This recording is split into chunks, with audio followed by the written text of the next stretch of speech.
L'espérance de vie augmente dans les pays occidentaux, mais hélas, Les conditions de la vie moderne provoquent les maladies.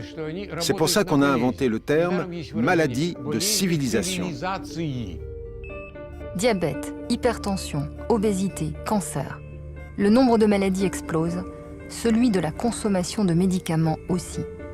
Les effets secondaires de certaines béquilles chimiques défraient régulièrement la chronique.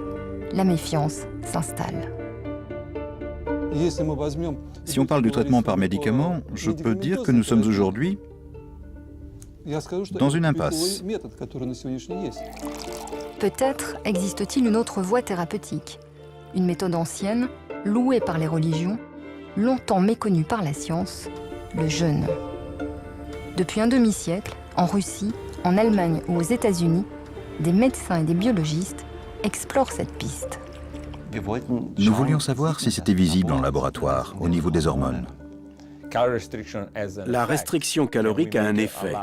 Alors, peut-on augmenter cet effet avec le jeûne?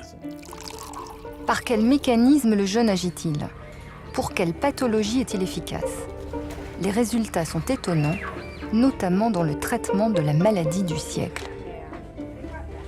C'est une nouvelle approche au traitement du cancer. Certains diraient une approche complémentaire. Les résultats de ces travaux ouvrent des perspectives inattendues et dessinent une autre approche de la maladie et du soin.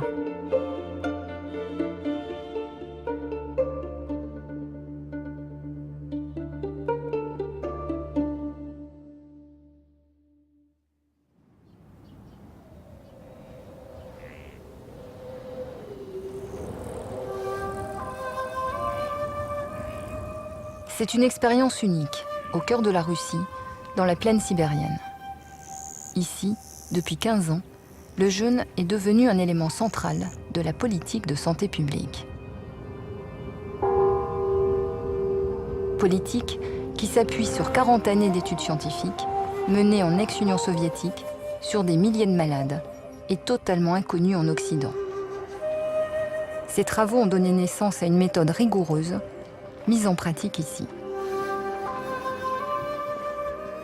Après 4 heures de bus sur une route difficile, Lyubov Baranova arrive au sanatorium de Goryatchinsk. Elle vient sur les conseils de son frère, qui s'est soigné par une cure de jeûne.